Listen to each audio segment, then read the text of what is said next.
இந்த வீரர் தேனி மாவட்டத்தை சேர்ந்தவர். ராணுவத்துல சேர்ந்து மக்களுடைய பாதுகாப்புக்காக சேவை பண்ணணும் அப்படின்னு சொல்லி ஆசைப்பட்டிருக்காரு. 2024ஆம் ஆண்டு காஷ்மீர்ல பயங்கரவாதிகள் பதுங்கி இருக்கிறதா தகவல் கிடைக்குது. இந்த துப்பாக்கி சூடுல அவருடைய முகத்துல குண்டு பாயுது. அது மட்டும் இல்லாம அவருடைய தோள் பட்டையில படுகாயமும் அடைகிறாரு.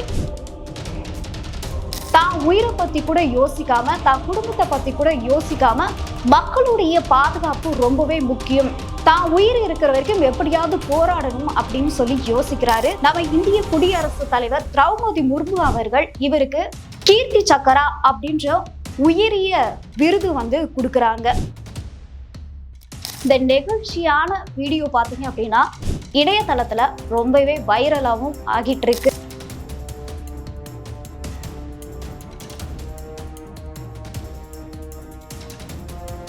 ஜாம்பவான் நேயர்களுக்கு வணக்கம். நான் உங்க தீபிகா.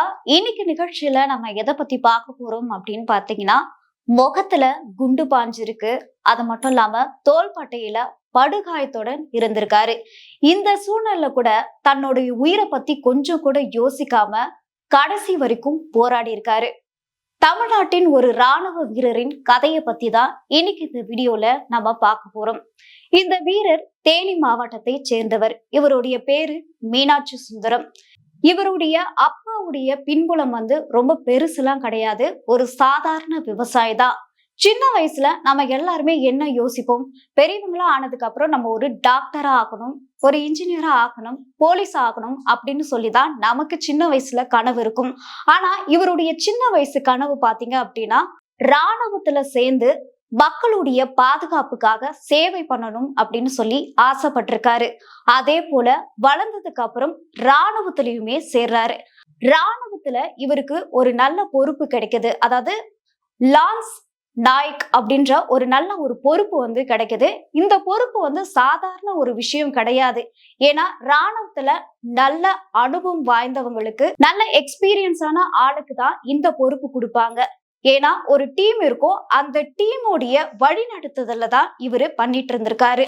சோ ராணுவத்துல பல பகுதிகள்ல இவரு வேலையும் பார்த்துட்டு இருந்தாரு. இந்த சூழ்நிலை தான் 2024ஆம் ஆண்டு காஷ்மீர்ல பயங்கரவாதிகள் பதுங்கி இருக்கிறதா தகவல் கிடைக்குது.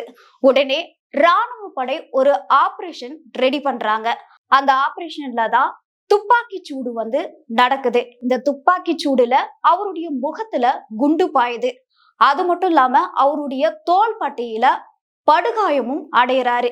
இந்த சூழ்நிலை ஒரு சாதாரண மனுஷன் என்ன யோசிப்பாங்கன்னா, எப்படியாவது நம்மளுடைய உயிரை காப்பாத்திக்கணும், நம்மளுக்குன்னு ஒரு குடும்பம் இருக்கு அப்படின்னு சொல்லிதான் யோசிப்பாங்க. ஆனா இந்த ராணுவ வீரர் தான் உயிரை பத்தி கூட யோசிக்காம, தான் குடும்பத்தை பத்தி கூட யோசிக்காம மக்களுடைய பாதுகாப்பு ரொம்பவே முக்கியம், தான் உயிர் இருக்கிற வரைக்கும் எப்படியாவது போராடணும் அப்படின்னு சொல்லி யோசிக்கிறாரு. அதே போல எதிர்த்து போராடவும் செய்யறாரு. சோ இந்த ஒரு விஷயத்துக்காக தான் சமீபத்துல நம்ம இந்திய குடியரசுத் தலைவர் திரௌபதி முர்மு அவர்கள் இவருக்கு கீர்த்தி சக்கரா அப்படின்ற உயரிய விருது கொடுக்கறாங்க. இந்த கீர்த்தி சக்கரா விருதுனா என்ன அப்படின்னு பாத்தீங்கன்னா, இது சாதாரணமா எல்லாருக்குமே கிடைச்சிடாது. நம்ம இந்தியாவுல உயரிய விருதுகள்ல ஒன்றுதான் இந்த கீர்த்தி சக்கரா விருது. இந்த விருது எல்லாருக்கும் கொடுக்க மாட்டாங்க. அதாவது ஒரு ராணுவ வீரர் போர்ல தன்னுடைய உயிரை துச்சமா நினைச்சு மக்களுடைய பாதுகாப்புக்காக துணிச்சலாவும் தைரியமாவும் போராடக்கூடிய வீரருக்கு தான் இதை கொடுப்பாங்க. இந்த விருதோட முக்கியத்துவம் என்ன அப்படின்னு பாத்தீங்கன்னா, இப்போ நிறைய ராணுவ வீரர்கள் இந்த மாதிரி அவங்களுடைய உயிரை துச்சமா நினைச்சு மக்களுக்காக சேவை செய்யறாங்க இல்லையா, அவங்களுடைய தைரியத்தையும் துணிச்சலையும் பாராட்டி தான் இந்த விருதை வழங்குறாங்க. நம்ம தமிழ்நாட்டில இருந்து நிறைய பேர் ராணுவத்துல சேர்ந்து நம்மளுடைய பாதுகாப்புக்காக வேலை செஞ்சுட்டு வராங்க. அங்க அவங்க கஷ்டப்பட்டு அவங்களோட உயிரை பணைய வச்சு வேலை செய்யறதுனாலதான் இன்னைக்கு நம்ம எந்த ஒரு ஆபத்தும் இல்லாம பாதுகாப்பா வாழ்ந்துட்டு இருக்கோம். இந்த நிலையில தான் தமிழக முதலமைச்சர் விஜய் அவர்கள் இந்த ராணுவ வீரரை அழைச்சி அரசு சார்பா 48 லட்சம் ரூபாயை கொடுக்கிறாரு. இந்த சூழல்ல தான் தமிழக முதலமைச்சர் அவர்கள் இந்த ராணுவ வீரரை அழைச்சி அரசு சார்பா 48 லட்சம் ரூபாய் வழங்குறாரு. இந்த நிகழ்ச்சியில ஒரு நெகிழ்ச்சியான சம்பவம் ஒண்ணு நடந்திருக்கு. ராணுவ வீரர் தன்னுடைய குடும்பத்தை அழைச்சிட்டு வந்திருக்காரு. அது மட்டும் இல்லாம அவருடைய குழந்தையும் அழைத்துட்டு வந்திருக்காரு. சோ நம்மளுடைய முதல்வர் அவர்கள் அந்த குழந்தைய தூக்கி கொஞ்ச நேரம் கொஞ்சிட்டும் இருந்தாரு. அது மட்டும் இல்லாம ரொம்ப நேரம் அவரோட மடியிலையுமே உட்கார வச்சிருந்தாரு.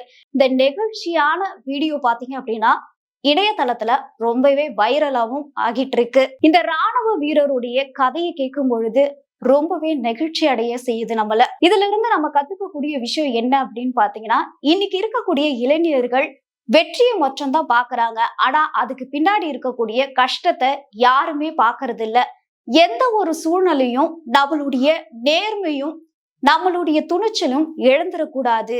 எல்லா இடத்துலயும் நம்மளுடைய கடமையை சரியா செய்யணும் அப்படின்றத இந்த ஒரு சம்பவத்தை கேட்டு நம்ம கண்டிப்பா புரிஞ்சுக்கணும். இந்த ராணுவ வீரரின் கதையை கேட்ட நீங்க இத பத்தி என்ன நினைக்கிறீங்கன்னு சொல்லி கமெண்ட் பண்ணுங்க.